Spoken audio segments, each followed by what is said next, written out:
from WCIA 3 Plus.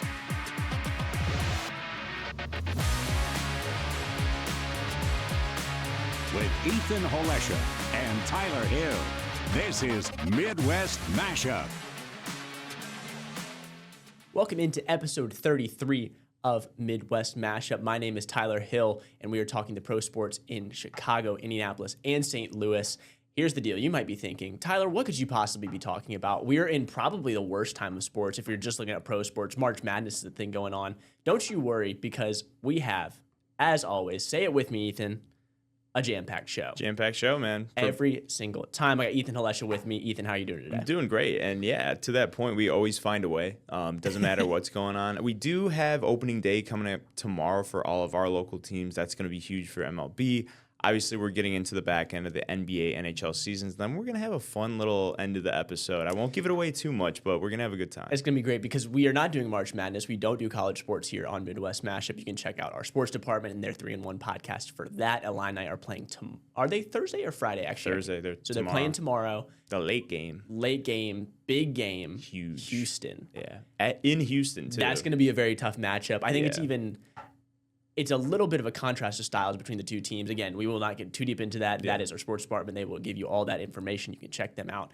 But we figured we'd hop in on the bracket challenge. Yeah, and so we got one for you at the end of the show. We're starting out, though, with the NBA. As Ethan said, we're coming down to the last down stretch here. Yep. We got, I think it's about 2 weeks of games left, give or take, until NBA will be done. Yep. Neither of the teams that we cover in the Bulls or Pacers will be making the playoffs. But we will do some analysis on some prospects in this draft because both teams are tanking. Now, this is especially big for the Pacers, who are looking to get a top pick. Yes. And maybe the Bulls can sneak in, right? Even you think last year the Mavericks were in the teens when it came to lottery odds. They found their way to the first pick. So we will do a recap of those prospects coming out of college, really fun draft, and who might fit these two teams. But for now, there are still games to talk about. Yep. And we are going to start with the Chicago Bulls, 29-42. 12th in the Eastern Conference, and still probably winning a little bit too much for the fans' liking. Yeah, which is unfortunate because it seemed like after the fire sale that happened at the trade deadline this year, there was a point where I didn't know if the Bulls were going to win another game. It looked rough. I mean, they didn't win for the entire month of February. Now it seems like they're kind of trading games back and forth and winning maybe 1 out of every 3 games, which is still too much with how they started the season. But I don't know. At least overall, they still don't look great. Right, and starting out with, I would say, the worst game of the three that we're going to talk about, is going to be the Raptors game here. They lost 139-109. That was at home in the United Center. You said it, just overall bad showing from the jump. The Raptors jumped on them. This was not going to be a competitive game from really almost the tip. Yeah, they got smoked pretty much in the first half, like I mentioned. Outscored 32-17 in the first, 40-28 in the second. When you give up over 70 points in a losing. Half, not great. Yeah, definitely not great. But something I do want to highlight is Rob Dillingham, a guy that we got at the trade deadline. This is just becoming a Rob Dillingham watch podcast. Pretty much. We're just like, can he give us something? And it looks like he is. Yeah, and when he came in here, Tyler and I were both confused why he just wasn't getting any minutes. Like, this is a young guard that you're bringing in. Like, hey, man, why not just throw him out there, see what sticks? A former lottery pick. And the whole problem he had with the Wolves is that he just wasn't getting time because they couldn't work through his mistakes. They're trying to compete right now. Yep. Anthony Edwards, Julius Randle, they have a roster ready to go right now. Yep. Couldn't wait for him to catch up. But who cares? If he has 12 turnovers, again, we're talking about losing. That's good for the Bulls in a way. Yeah, it's having the young players develop, work through those mistakes, like you said, but at the same time, still losing games. That's what the Bulls want to do at this point in the season. And they lost this game by 30. But Rob Dillingham, 15 points on 7 of 11 shooting. That's what you want to see. I mean, that's great out of Rob. So. Yeah, doing better running the show. Bazelis had the team high 19 points. He was 6 for 15, so not quite as efficient, but not a bad day. 3 for 8 from 3. And I want to sit on him for a second because he also had a lot of different assignments, not just in this game, but the games that we're talking about. Because when we get to the Rockets game, he was guarding KD. Yeah. And then also is a big part of this offense. One of the skills I want to highlight that he's getting a lot better at is his movement shooting. Earlier in the year, I felt like even when he got threes, it was static. He's standing in the corner or he's standing in the wing. It's a kick out from Giddey. It's a kick out from Kobe White when he was on the Bulls at the time. And it was very cookie cutter, cut and dry kind of stuff. Yep. Now he's coming off screens. He's coming off of handoffs. He's off the dribble, hitting more shots than I have seen in his entire Bulls career. And so this is the stuff that we wanted to see where, hey, we're tanking. the ball handlers, for the most part, have been moved outside of Josh Giddey from this team. Can you step up and be that? And so very pleasantly surprised. I wrote down right now he's averaging 21, 7, and 2 on 45% from the field, 36% from three, and he's taking more difficult threes and has still raised that percentage. That's coming off of, for the whole year, he's 15, 6, and 2. So a big increase here in March. Yeah, and it's hard to be super efficient when you are just on an objectively very bad team. Right. But at the same time, trading away guys like Kobe White, who was a guard that kind of controlled the offense. Even Vooch had a huge role in the offense for better or for worse. But just moving some of those, key players away, they're handing the keys to Matas, it feels like. Obviously, Josh Giddey's a guy that's going to be a facilitator, but I feel like the Bulls are setting this team up for Matas to be the guy going forward. Yeah. And I think so far, just, since the month or so since the All-Star break, I think he's been showing signs of improvement and really growing his game in a lot of ways. Yeah, because I know Giddey's young. It does feel like he's capped. I think he's pretty much hit his potential when it comes to athletically, skill, just the way he plays. Yep. I don't think that's true for Matas yet, and so I don't know how high his ceiling is. I know when we talked about the Rising Stars game, I did say, hey, I'm a little skeptical that he can run your team. I think he can be a very good starter, a plus starter for you. But I don't know that for sure, and this is the time where you want to try and figure that out. Can we actually build this around him, or do we need to keep tanking, try and get a top 3 level guy? Or, again, as we said at the top of the show, can we luck into a top 3 pick in this lottery?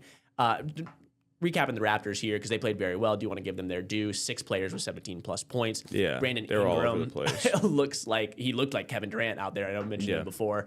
Plus 37 when he's on the floor. Just unreal. They came in, took care of business, and they look like a sneaky dark horse in the East. They do. They're a very solid team right now. They're sitting at roughly 10 games over 500 in the East. That is now the top the top seeded Pistons are going to be without Cade Cunningham for the foreseeable future. Collapsed lung. That's a brutal injury, and the Pistons seem to still be playing well, but I mean, the Raptors are a team that theoretically could come out of the East, I guess, when things are said and done, at least get to the conference finals. So, can you at least maybe steal a round or two with the type of guys they have? And I think you can. And obviously in a game like this, guys like Brandon Ingram, Scotty Barnes, like just with the size matchup, the Bulls are not guarding very well. Yeah. So they're taking care of teams like the Bulls that aren't, in a spot to compete right now. But it was definitely just a hard matchup for the Bulls. But at the end of the day, like we keep saying, it's better for the Bulls to lose now. So yep, next one they lost as well, 115-110 home loss to the Cavs. We won't spend as much time on this. Rob Dillingham did have another solid outing, though. That's 17 points, 50% shooting from the field, 3 of 7 from 3. Che Jones, also 20 points. But the real big thing, I think, coming out of this, Josh Giddey, 19 assists. That's crazy. In this game. I mean, that stat, I looked at it in the doc at first, and I was like, did he mean points? Was there a typo? And no, 19 assists for Giddey this game. Yeah, and he had 12 in the first half. I mean, I do love Josh Giddey as a facilitator. I think, like you said, athletically and just the way his game has progressed, it has topped out at that. But I feel like you want one of these guys like that's just a stat stuffer, can really do it all, have an impact. I would like to see him defensively take a step up if that's even possible at this point in his career. But 19 assists is crazy, and you have to tip your hat at that, even in a loss. Yep, James Harden, the best performer for the Cavs, 36 points in 36 minutes for him. He still can just get buckets. I mean, they played the Magic last night. I was watching the newsroom and was just amazed where it's not all the time, but you still see those flashes of vintage Harden when he's on the Rockets, making people fall. He's still got the step back. He's averaging 40. 40! Stephen A. Smith, dude. Those are the hardest edits right now on TikTok. I still see James Harden 33, 35, 45, 55. He's averaging 40. I know, dude. I think that was like 2018 in Houston and just absolutely tearing it up. But just like horrific, unethical basketball. But man, was he getting buckets. Yeah, and he still is. I mean, 10 of 23, 7 of 13 from threes. He's just jacking shots up there, man. Yeah. You love to see it. Great trade so far for the Cavs. Again, honestly, he came from the Clippers in a swap with Darius Garland, going from the Cavs to Clippers, Harden from the Clippers to the Cavs.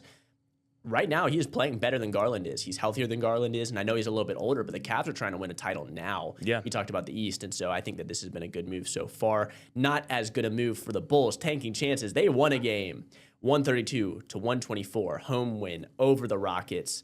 This is where Matas was guarding KD. Now, KD had a good offensive game, but you just like to see somebody stepping up and taking that type of matchup, while also getting 23 points on 8 of 16 shooting. So this is that well-rounded game we've been talking about for Matas. Yeah, and like you said earlier, even in this podcast, they're asking Matas to do a lot. He poked the bear with Luka last week. He's guarding KD. Yeah. He's basically guarding like the best player on some of these teams. And yes, KD had 40 points, 15 to 23 from the floor, but Kevin Durant was still negative 18 on the floor during this game. Yeah. So it's like, he's definitely at least putting a body in front of KD. And that's another player, like, yes, they're probably past their prime, but this is one of the greatest players in basketball history. Slim Reaper. So still love that nickname. He can still just go out and get buckets. But, yes, it is good to lose games, but every once in a while it is nice just to see, hey, these guys can put together a win against a playoff team. I mean, the Rockets are 15 games over 500 right now. For sure, good team, and they're sputtering a little bit down the stretch here. And so you look at that in the Western Conference, see, okay, are they able to be the title contender they came into the year thinking that they could be with that KD trade? Right.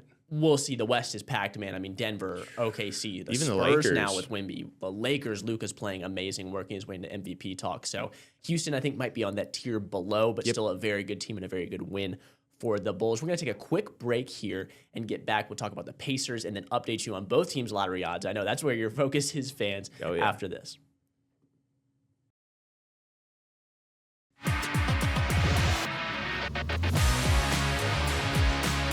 Back here on Midwest Mashup at the WCIA 3+ Studios in Champaign, Illinois, and we are talking the Indiana Pacers.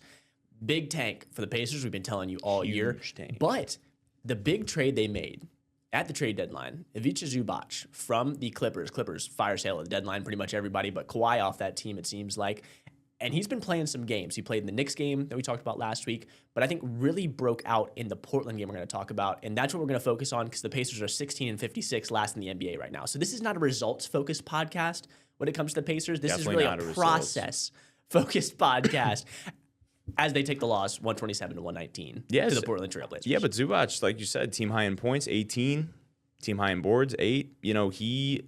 Like you mentioned here, first two plays were a block and a dunk. He's having that kind of impact. Like, I guess not. I guess on the results of the game, but this is a guy. This is a guy that you want for next year when Halliburton's back. When you could have the number 1 overall pick. I mean, I don't know exactly who that's going to be at this point, but I don't see why he can't be a big part of a team that's going to be competing not only for playoff spots, but potentially a championship in the next couple years to come. Yeah, and those two plays to start the game, it really stood out to me because Zubac brings that all defensive type of role to the Pacers. It's something they've not had. Even the last couple years of Miles Turner has not been that level of defense. And then the other thing Turner didn't bring was really much of an inside presence. He was a lot of pick and pop, shooting from 3, but you saw in the finals against OKC, not super reliable from inside. Zubac is able to bang down low, and you have to send doubles a lot of the time unless you have a premier rim defender, or he's just going to eat you alive, and he did this game. I am so excited to see the Halliburton pick and rolls with him because he's a brick wall on screens. Multiple times, guys, you could see they would run into him and just shake. Because he's listed, I think, at 250, but he looks like he's 280. He is built so strong. And so, again, like you said, is he getting them wins right now? No. But they don't need wins But they don't need wins, and I just see a guy that is going to be such a good piece for this team going forward. You have a core of him, Siakam, Halliburton, and then the bench guys that took you to the finals outside of Mathurin. I mean, that is something you can build around, and that's not even counting, like you said, if you're able to get one of those top 4 picks. And those 3 guys that you mentioned, they should all be all-stars next year if Halliburton's healthy. I like that you mentioned Halliburton. I think him and Zubac's games, they complement each other very, very well. Yes, and I'm excited to see that in full force next season. Obviously now, this is basically a throwaway season, but I mean, they are in position to have the odds-on number 1 overall pick right now. So that would be huge. Like you said, just good to see some of these guys performing well, even in losses. So exactly. Jalen Slauson. This was the Jalen Slauson game, if we can say that. 17.7 boards. I feel like there's been so many games this year where you're like, this is the Jarris Walker game. It's the Talon Peter J. game. Huff game. But go on. There's so many. Micah, oh gosh, I forgot his last name. Potter? Yeah, Potter. Micah Potter. There's so many guys that have played for this team. It's crazy. We need to go back. Honestly, this is probably something we'll do the offseason for both teams just since the rosters have changed so much. But just naming the players that played minutes on these teams, it's ridiculous. All jokes aside, though, I do like his shooting stroke. He's got a real smooth, fundamental stroke from the outside. He brings a decent level of size at 6'7", 215, and can move really well at that size. Be a nice wing rotational type of guy and can fill in with some injuries. So another guy that I'm looking at as a piece where, okay, he's not a core of this team.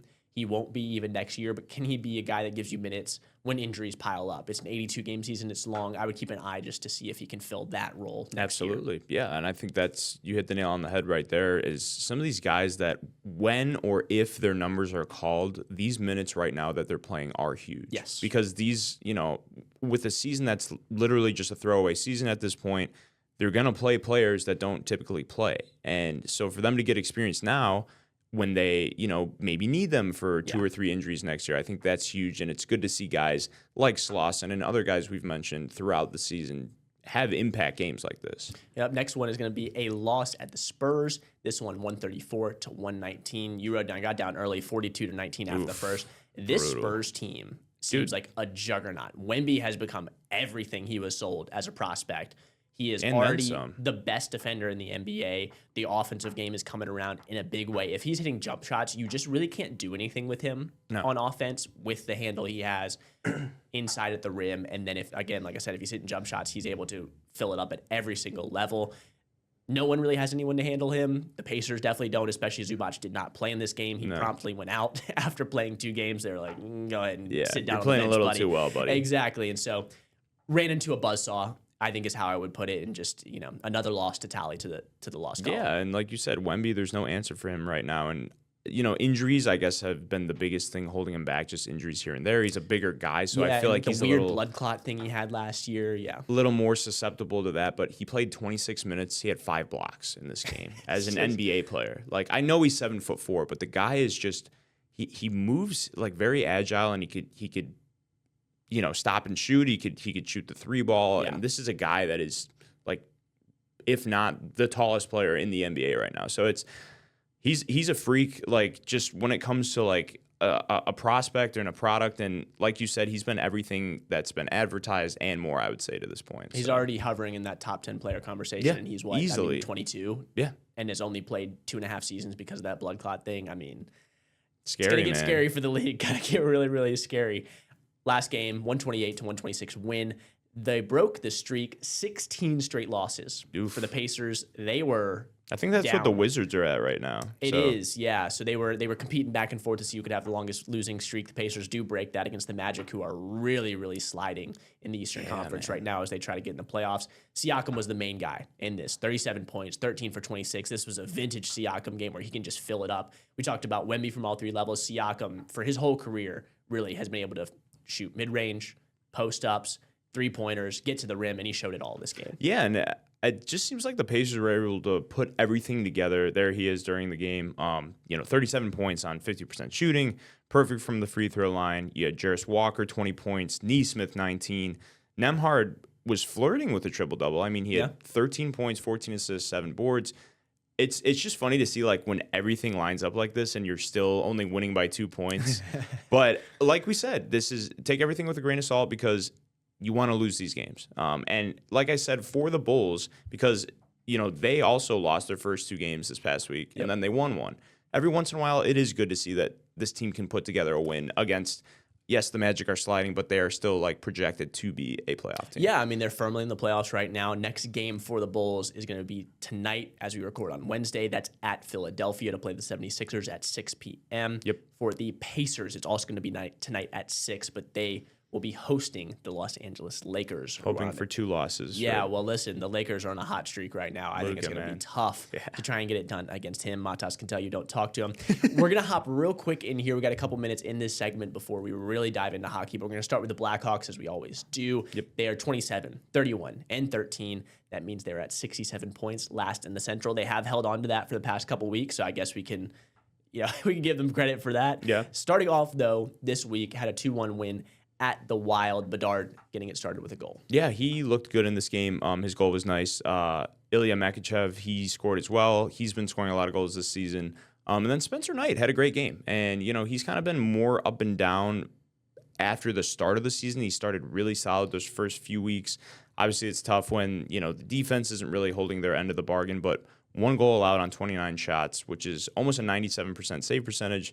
That's huge, and you love to see it, even in a season where the Blackhawks are finding themselves like tanking or last in not only the division but throughout the league. Yeah, and so I would say and you tell me if this is fair, it seemed like Knight started the year pretty hot. We kept being like, man, pretty good performance. What a trade. It seems good. Yep. Tapered off a little bit in the middle part of the season and does seem to be swinging back around here. Yes, So that's I fair. do think I was getting worried, hey, is this a goaltender that you can really try and build your future on, or are they still looking to fill that spot? The past 2 or 3 weeks has given me some more confidence to say, okay, Yes. you can at least for now have him in that spot. Give him a year or two to try and develop alongside, name So 4 or many 5 guys. young guys you're trying to build around right now as skaters.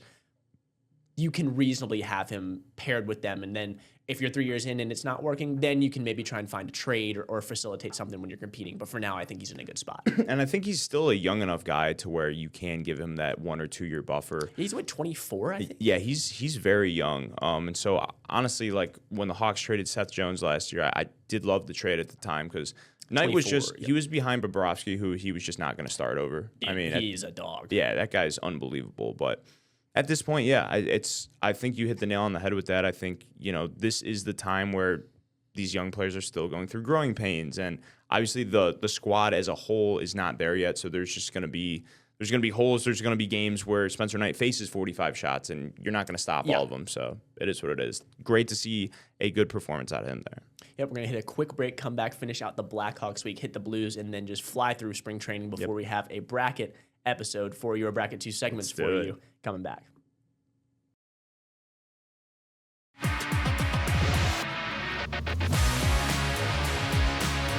Welcome back into Midwest Mashup here as we continue to talk about both teams that we cover on the ice, the Chicago Blackhawks and the St. Louis Blues. Started it off 2-1 win at the Wild for the Blackhawks. Ethan, next game though, we got next 2 games is 2 losses, starting off with the 4-1 to the Avs, who we talked about the Spurs being a buzzsaw. This is probably the NHL's buzzsaw. Yeah, they are the best team, and they have been wire to wire this season. You have guys like McKinnon, who's probably clearly going to win the MVP. The goalies are still playing out of their mind.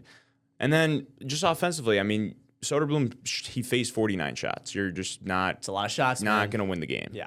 And even with allowing 4 goals, still had a 92 save percentage. So it's like, get the guy some help, please. Yeah, you said it. We don't have to go into it. If you face almost 50 shots, you're just going to lose the game. That's just unless you match it somehow, which is not going to happen. So the Hawks were definitely not doing that. Next one going to be a 3-2 loss, that time at home to the Nashville Predators in overtime. Just add it to the overtime losses they have for a the million Blackhawks. this year, yeah. But Bedard's goal was nice, so I guess that's probably the takeaway from this game. Yeah, he absolutely undressed the goalie. Like, it was unbelievable.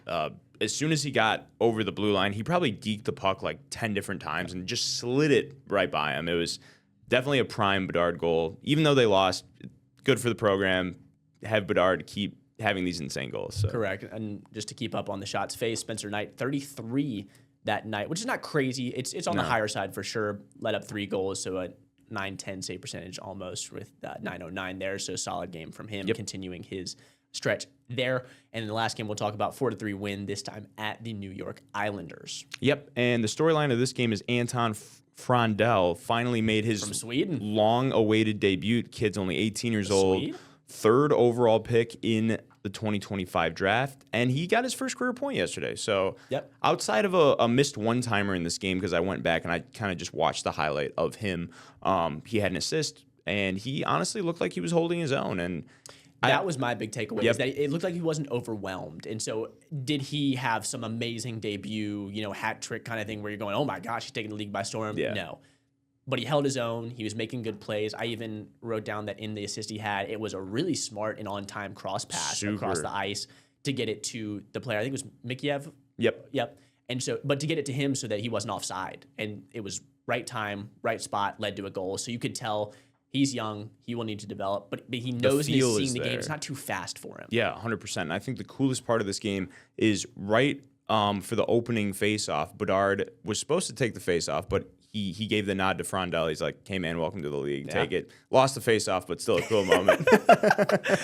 Forget that part. Yeah. Exactly. Soderblom, again, we're just keeping up on shots here. Faced 47 of them. Jeez, man. That is a lot. But we still won the game somehow. Exactly. So and he only let up it. 3 goals. That's a 936 save percentage for him. Next game will be tomorrow, Thursday at 6. That's going to be at the Philadelphia Flyers. So Wow. is that 2 Chicago teams going to Philly for Yeah. the next game? Wow, interesting. Apparently they don't play at the same place. So. Yeah, St. Louis Blues coming up next here, 29, 30, and 11, 69 points, 2 ahead of the Blackhawks in the Central Division. Starting off 2-1 shootout loss at the Flames. This one was close, obviously, until the end. Yeah, Dylan Holloway had a nice goal in this game. Joe He's Hofer, on a heater, man. Yeah. Always playing well. He's scored 1 million goals lately, it feels like. And then Joe Hofer, even with the shootout loss, only 1 goal allowed in regular game time on 31 shots, has almost a 9.7 save percentage. So the goalies have really come around since really, I think, the Olympics, which has been huge to see this year. Yeah, and it's what we were calling for Bennington more Yes. than Hofer, but just going, hey, can you get back on track? And they have definitely done that. 3-1 win is the next game we have, this time at Vancouver.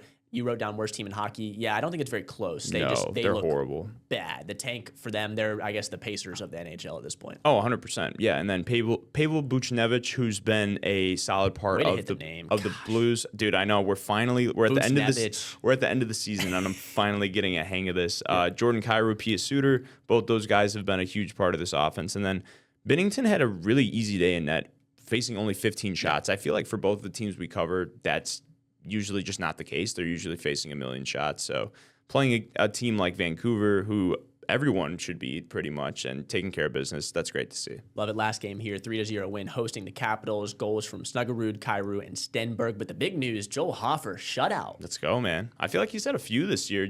Yeah. I don't know exactly how many off the top of my head, but he's definitely had a few shutouts. And so to have games like this, it's like, yes, I guess for NHL draft lottery, like it's better to lose games, but they had a good week. They got 5 of 6 possible points with losing in a shootout. So definitely a really good week for the Blues. Good to see some of these guys still performing. And like I said, the goalies played great this week. So you love to see it. 8th career shutout for Hofer. Next game for them is going to be tomorrow at 7. They are hosting the San Jose Sharks.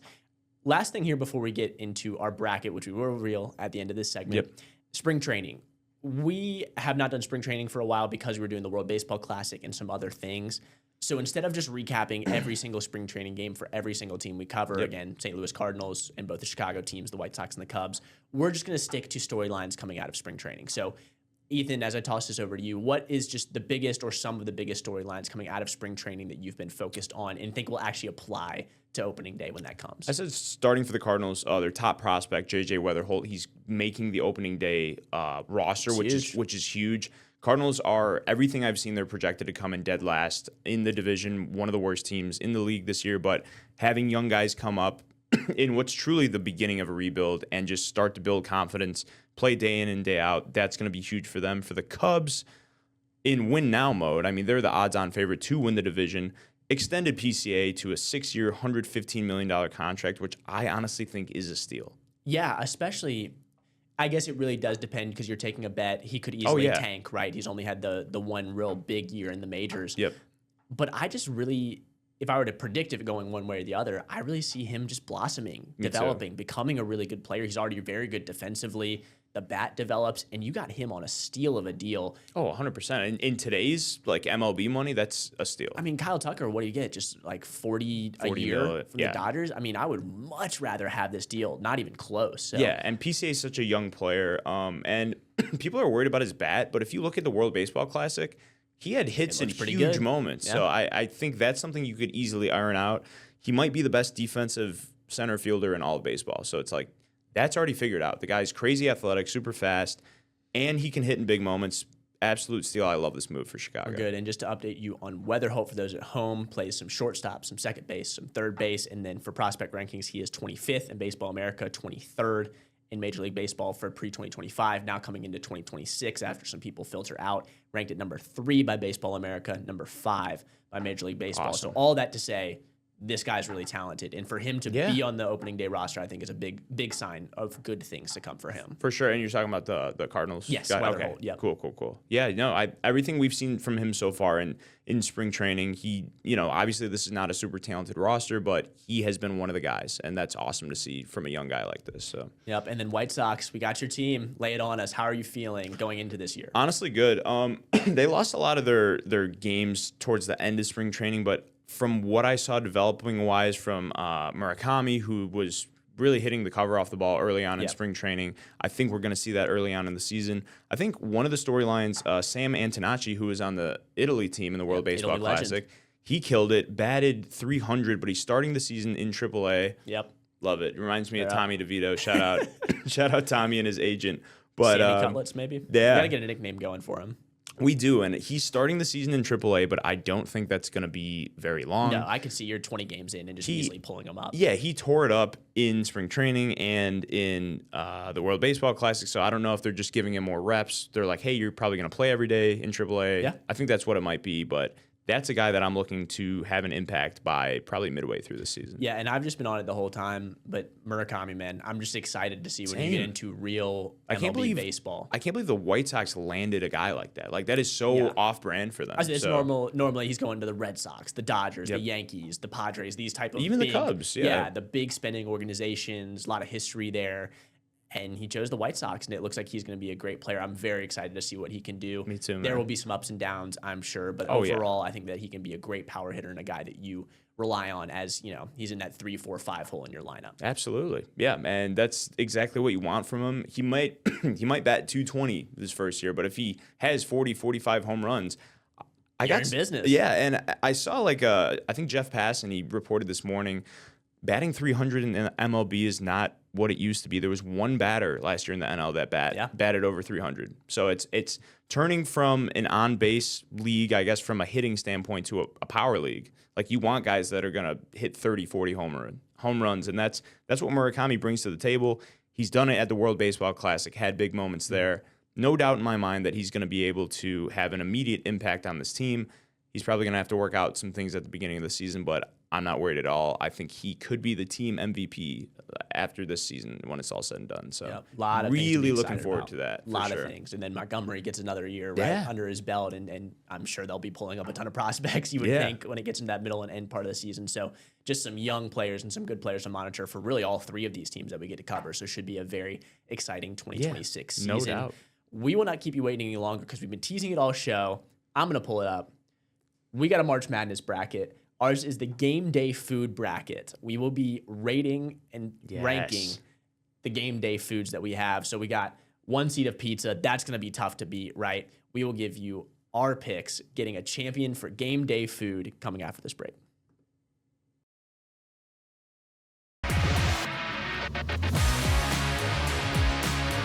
Welcome back into Midwest Mashup, and we're really excited because, as we said at the top of the show, we are not going to be talking March Madness. We don't do college sports on Midwest Mashup. It is just the pro sports in Indianapolis, Chicago, and St. Louis. But that doesn't mean that we don't love brackets. No. Also, we're still locked in on March Madness. Oh, don't worry. Just for the record. We are locked. Yeah, we are dialed. Did Florida get eliminated by Iowa? Yes. Maybe. Was I really mad for an hour? Correct. Perhaps, yeah. But People now are I'm saying. free. Yeah. Now I can just watch and I can tune in and watch That's teams like the fair. Illini and Root. So I guess that's my cope for this March Madness year. Yeah. But like Tyler said, we're not here to talk about college basketball. That's not our job. So, Unfortunately. yeah, that would be sick. But let's get to the food, man. I was going to say, because Let's I'll do pull it. this up again. We got the Zoom going here. So we decided to do a bracket of our favorite game day food. Now, these were the 8 that we were able to pick because this is what I was able to make in a free bracket simulator and Sick. have it pulled up. I think And that's a good number, though. I also think this is a good number because you can start getting niche, and this is where I will also explain it. So, like, for things like pizza or things like nachos or chicken wings, these are just whatever version is your favorite. So Yep. instead of doing, hey, we have buffalo wings and barbecue wings and cheese pizza versus pepperoni pizza, it's just all encompassed. Yeah. And so you don't have to split hairs there. It's just whatever your favorite type of pizza is, which actually, what is your favorite type of pizza? Honestly, this is probably unpopular, but I like spinach and mushrooms on pizza. Dude, you try to together. get healthy with it? Yeah, it's good. It's pizza. It's still pizza. Still pizza. Yeah, but I mean, I'm a sucker for like pepperoni. I even, as I get older, like barbecue chicken, Yeah, like stuff like sneaky that. good. But what about you? I'm just a pepperoni. I keep it simple. Even I like throwing some bacon on there, and then I guess my one out there thing would be bell peppers. I like the crunch that they add. I think it's a Yeah, good dude. texture, and then it makes it a little lighter to take. So that's good. I know for me, my favorite is buffalo wings. So just throwing that out there. But as we go through this, whatever you think, same with sliders, right? Whatever your favorite slider small sandwich is, boom, insert it there. Pizza's the 1 seed. I think that's going to be tough to take down as I look at this bracket. I agree. Number 2 is going to be chicken wings. Number 3, chips and salsa. 4-5 matchup is nachos and buffalo chicken dip. I think that's a good matchup. That's a really good 4-5 matchup. I gotta say, buffalo chicken dip is what my wife makes. She is amazing at it, so that's gonna be a tough one to. And I've tried it. For the record, it's fantastic. Right, this is not just me. A shout out Mia. Then we got 6 for the sliders. Like I said, whatever your favorite small sandwich is. 7 is gonna be pigs in a blanket, and 8 veggie platter. I'll be honest here, and we can kind of run through this quick. Pizza's gonna win that. We needed. I'd pull up your face. We needed an easy out as the 8 seed, and so. Get any healthy thing away from me on game day. That is not why we are here. Grease, fat, sugar, all great. Great tasting food. That's what we need. Yeah. I will say a little bit of defense to the veggie platter. It's a nice change up. Yeah. If you're having all these fat, you grab a couple things of celery and broccoli and you get that crunch and your stomach's not just completely crying against you the rest of the night. If you're like, wow, I've had an entire pizza and 2 orders of buffalo wings, like, hey, I'll throw in a stick of celery. Right. A little reset. It's the mix in a water. It's a balance, of the game day foods here. Absolutely. But as I said, I don't think we're going to get much argument here as I select pizza here. Oh, easily. As the winner. We'll submit that. Now, I think this is where we can start to get a little bit interesting in terms of some of the things. When we get into chicken wings versus pigs in a blanket, I think chicken wings is the highest ceiling, lowest floor option that we have. Yeah. Because when you get a really good chicken wing, fried perfectly, got the crunch on the skin, sauced amazing, where they're not skimping on the sauce. They might even toss it and then give you sauce on the side. That's really tough to beat. It is. But you can also get a bad chicken wing. You can. For sure. A rubbery chicken wing, a not crunchy chicken wing. Tiny. There's no meat on it. Or like I've been to B-dubs before and they just don't like put enough sauce on there or. That is my pet peeve. Oh my, like if you can see the plain wing and there's like spotted with like barbecue or buffalo, I'm like, what are we doing? The point is for it to have sauce on it. Yes. And that you got me fired up. I just don't like B-dubs. I'll throw that out there. I have had just the worst experiences trying to go to Buffalo Wild Wings. Service bad, food bad, and then they charge you $30 at the end of the night for 10 boneless wings and fries, and I'm like, what just happened? I feel like I got robbed. Dude. Yeah, exactly. But with that being said, this is I'm trying to think, what team is chicken wings? High floor, low ceiling, high ceiling, low floor. I guess Illinois. I was just going to say, I think it's probably Illinois with 3-point shooting, right? Because, they could just easily hit 15 threes and you're just probably not going to beat them. Also, Buffalo Wings, like orange, Illinois orange. I kind of like this. I see the comps. I'm going to say that this is the Illinois here. And, I'll put it out there. I'm not a pigs in a blanket guy. So that's my biases out on Front Street. But is there any way that pigs in a blanket takes this matchup? No, I don't think so. You would have to have just an awful chicken wing. But I think the odds you get a really good chicken wing are pretty good, especially on a game day. 9 out of 10 times. Yeah, you're taking this. And like you said, a really like perfect chicken wing can go toe to toe with any other food. Could go all the way. Yeah, it could go all the way. Oh my gosh, especially and then you start loading them up. Now I will say price. We're not factoring price in here as it, but the wing prices are getting out of hand. Yes. Restaurants, you got to figure this out. I don't know why I'm paying $20 for 10 wings. No, this blows my mind. I don't understand it. Costco wings, though, shout out. They're a good, economical way to make it happen. I'll actually let you take it here. Do we want to move to the chips and salsa division or the buffalo chicken dip nachos? I think we should do the chips and salsa because I think the buffalo chicken dip nachos might be the closest matchup. Dude, okay, I'm glad we're in lockstep here. I thought that was a good 5-4 matchup because of how close it was. So as we take a look here, we got chips and salsa in the 3 seed versus sliders. And this is a very contrasting styles type of matchup because chips and salsa, this is the one where because buffalo chicken dip is another type of dip, I went with specifically salsa. So not guac, not, name your favorite dip that you could have there. Just chips and salsa. So it's a very singular thing versus sliders, which is an open category. Yeah. Right? This is the 5-out offense that we have right here in this bracket. So this one's interesting to me because I think slider is a bit of a wild card. Okay, you could have a pulled pork slider, which I love, little coleslaw on there. And that's the one thing I think when you just say slider, that's what I think of. Yes, and I've had game day sliders of like ham and cheese, like you throw them in the oven. Go-to. Yeah, we had that in the Super Bowl actually, the party we went to. Yes, and then even burgers. But at the same time, I think chips and salsa is such a team player. Where it's that's a good point. Like you put it out there, everyone's picking at it. Yes. And like you could have a slider and a half. You're like, am I getting full right now on game day? Where it's like chips and salsa, I could literally down an entire like family size bag and a whole salsa if I wanted to. So for me personally, I do love a good slider, but I just think chips and salsa is so versatile. Like if you're having people over, or if you're going somewhere, you bring chips and salsa, you might be the star of the party. You're the hit for sure. Yeah. It's a nice, safe play too. Who doesn't like chips and salsa? And the other thing I was thinking about, as you were saying, you can pick at it. You really can pick at chips and salsa all night. All night. That's the type of thing where even if you're 3 hours in, you can still get chips and salsa and it's good. I don't think you can say the same about a slider, whereas it's amazing fresh out of the oven, right? The whatever meat you have is hot, the cheese melted on, the sauce is it's all mixing together.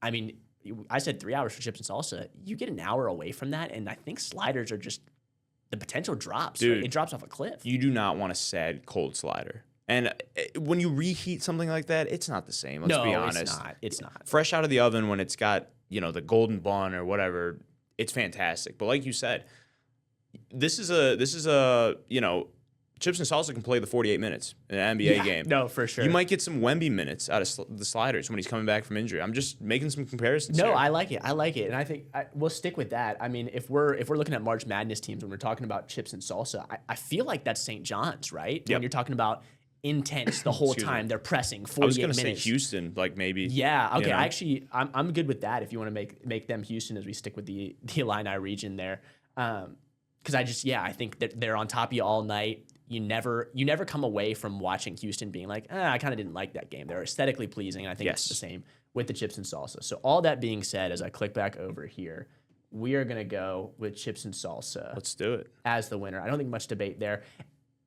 We're going to take a quick break. Yes, before we this have matchup's nuts. The matchup, nachos versus buffalo chicken dip, coming right after the break.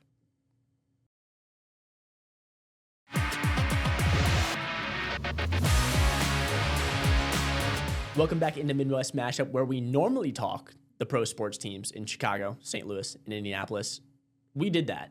If you missed that, you can go back in the episode. We talked NHL, NBA, and MLB. Yep. But now we're doing brackets because we caught the bracket fever, right? It is March Madness, but we gave our own little twist. We're doing game day foods, Ethan. As I pull it up here, so far, we've got pizza winning over the veggie platter. We got chips and salsa winning it over sliders, and then chicken wings over pigs in a blanket. And I got to be honest, none of those were really that close for me. No. I think these were good decisions. Chips and salsa maybe was kind of on the fence there, but I think that was the right call by far. Now we get into the toughest matchup of the first round. Easily. And it's been pretty chalk so far with the higher seed winning. No upsets, yeah. And this is as a toss-up game gets. So the matchup is buffalo chicken dip versus nachos. And I explained it in the first segment, but if you miss it, when we say nachos, it's just, whatever falls into that. So it can be steak, it can be chicken, whatever toppings you put on there. I personally love pico, cheese, jalapenos. Jalapenos, so good. And then whatever, me, I'll go steak or chicken really. Sometimes there's olives on there, whatever floats your boat. Yeah. I just, whatever you can put on there with the chips, go for it. As we talk strengths and weaknesses, though, we brought up the longevity of things like sliders and chips and salsa. I don't see that there with nachos. They can get soggy pretty quick. Yes. Especially if you're throwing things like a salsa or like a guac, a queso, something that's liquid like that. The shelf life's not as great. No, and there are so many thoughts like going through my head right now. Goodness. I don't even know where to start. Nachos. Okay, we talk about chips and salsa being a team player. This is something that you can order. I think of like when you're out to eat and you get an appetizer, even like not on a game day, you get the loaded nachos. Yep. It's got something for everybody. But the meat, like we said, it goes soggy fast. It could get cold fast. Buffalo chicken dip is more usually like in a concise container. It's compact. Yes. So it retains heat longer. And I feel like that is one of those things that you could reheat and it's still really good. Well, and I can speak from personal experience because there's been times we've gone to, Super Bowl party, college football watch, whatever. And we'll bring a couple things of buffalo chicken dip and then, for whatever reason, it doesn't get eaten, come back, warm it up the next day. It's just as good. Still so good. It's got it doesn't go dry on you, even when it's microwaved, things like that. Just overall, easy to heat up as well. It's not something where you're going to have it be warm on the outside, cold in the center. As we're talking this out, and this is a very, very close matchup, I don't say this lightly. I think I'm taking buffalo chicken dip here as a slight upset. Dude, me and you both. 100%. And I said this felt like Kansas St. John's. That was a 5-4 matchup. Listen, with the nachos, you have, when they're right out of the oven, you have Darren Peterson for the first half. He might not play in the second half. Yeah, that's a good point. Bill Self, check me out once things get cold. That's what we're seeing with nachos, I'm pretty sure. Yeah, and I will give respect to the versatility of nachos. As we said, you can put whatever you want on there, whereas buffalo chicken dip, it's buffalo chicken dip, right? That's what you get. But I almost kind of like that. Yeah. There's no low floor there. Every right? bite is different with nachos. You could get a nacho that just has a little bit of cheese on it. Or you could get a nacho that has like 2 jalapenos, all the meats, lettuce, sour cream, and you whatever. just don't know what you're getting. And so there's a big variance there, whereas I think buffalo chicken dip, you're just staying a little more solid. Yep. We'll stick on that side of the bracket, though, because they are running into an absolute juggernaut of pizza. Oh, man. Yeah. Pizza really, it's the ultimate food, really. I mean, you could have it alone. You could have it with a group of people. You could put anything on it. Yep. It's good reheated. It's good cold, It's dare I cheap, say. right? Like you can get a Costco pizza that's 18 inches for $10. I mean, Little Caesars has a good deal, right? And I mean, bad pizza is still good tasting food. yeah. So, I mean, man. It's tough. And this is tough for me. Like I said, the buffalo chicken dip it's me and my wife's go-to. If we're going to has a special place watch in your party, heart. this is what we're making and bringing. But if I'm going to be honest, if I'm hosting something, is the main dish going to be buffalo chicken dip? No, dude. And The main dish is going to be pizza. Pizza's so versatile where it's like, it's a food you could pick at. It's a food that's also enough to be a meal.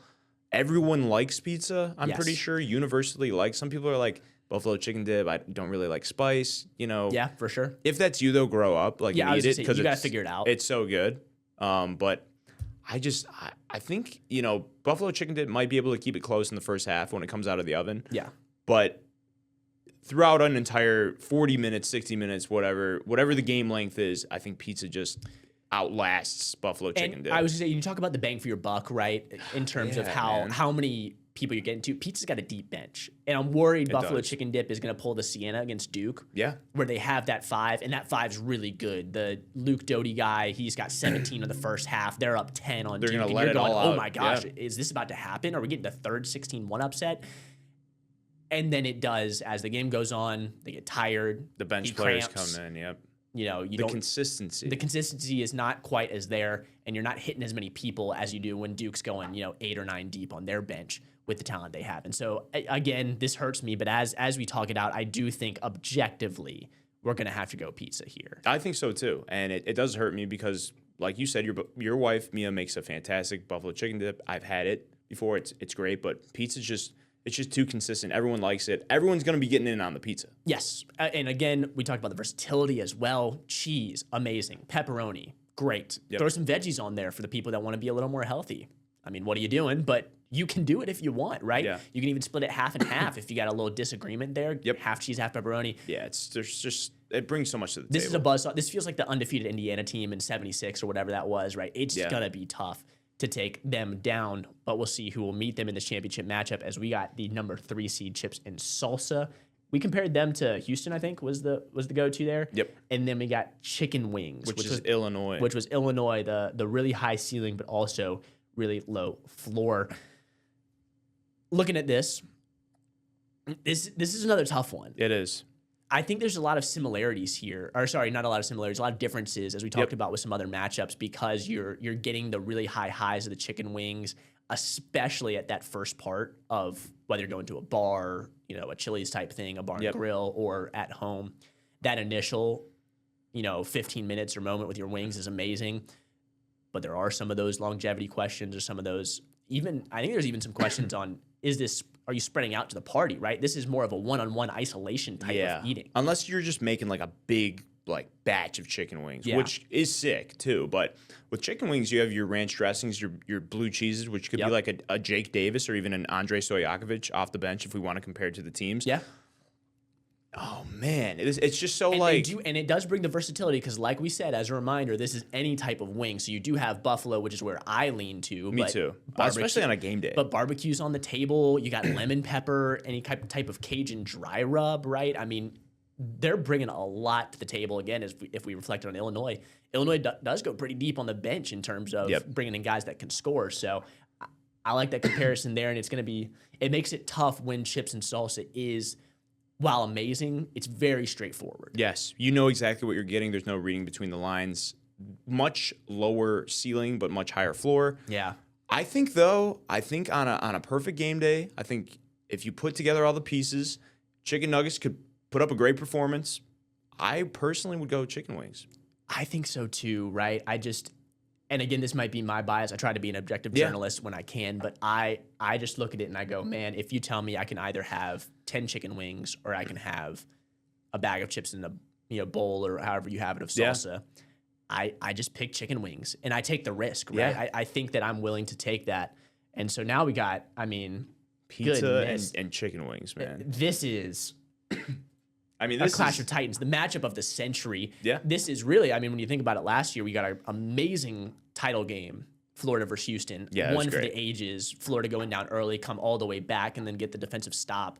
Emmanuel Sharp losing it when he tried to shoot it and then doesn't want to travel, can't pick it up, and so Florida takes the win. Pizza versus chicken wings. Man.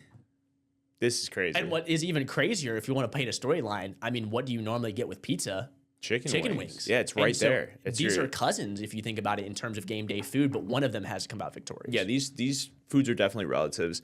I think, okay, here's my thing. You could even get like buffalo chicken pizza where you're getting part of... Take a second as we're looking at some pizza highlights here. You can really gather your thoughts. Yeah, and look at this guy just getting after it with the brick oven, man. Yeah, real quick. I know we don't have a lot of time. Are you more wood fired or like what's the pizza you go for? I like a Chicago style, like a pub style pizza, but I love a wood fire. Honestly, you can't really go wrong. And here we got the wings here. This is the traditional buffalo, of course. Oh, that's fantastic. Dude, stop. Now I'm getting hungry. Yeah. I think for a game day, I think you can have more wings than you can pizza and still enjoy other things. You could have a wing or two. It's almost heavy. That's true. I almost want to pull for the chicken wing upset. And we've been really chalk with the bracket, and I know you don't always take that into account. This is just a one-on-one matchup, but I just think a really great wing on a game day. I think I'm getting obsessed with the ceiling of chicken wings. Yeah, if they're able to put it together for 40 minutes. It's ridiculous. Yes. The talent they have, right? This is honestly, when we look at it, I know we've made a bunch of comparisons for the wings, but it's probably last year's Duke team where you're going, oh my gosh, Cooper Flagg, Con Knipple, like Cooper Malawatch, like these are all lottery picks. When they put it together, they just look unbeatable. Now they can be beaten, as Duke was last year, but I think as I'm talking through it again, I would just take that ceiling and I would say, hey, this is the Keaton Wagler 46-point game. Correct. He's in Mackey. He's giving it to him. And pizza's like the 2014 Kentucky team where it's like this team shouldn't lose a game. They're not going to lose a game, but they ran into Wisconsin when they got hot. I think you have to go chicken wings, man. Upset for the upset. Upset of the century as chicken wings takes our game day food bracket. Let's go, man. The title, maybe we'll just see if we can make a trophy here. I don't know if that's in the WCIA budget. Probably not. Probably not. We'll figure something out. We'll figure something out. I'd want to go get chicken wings right now. That's how I'm feeling. Yes. So we're going to go ahead and sign off. Thank you so much for watching. We'll be back. We'll have some baseball, some actual opening day stuff, finishing out both the NBA and NHL seasons. Thank you again so much for watching. Thank you, Ethan, for doing this with Tyler. me. You're the man. Everyone have a great rest of your day. See you later.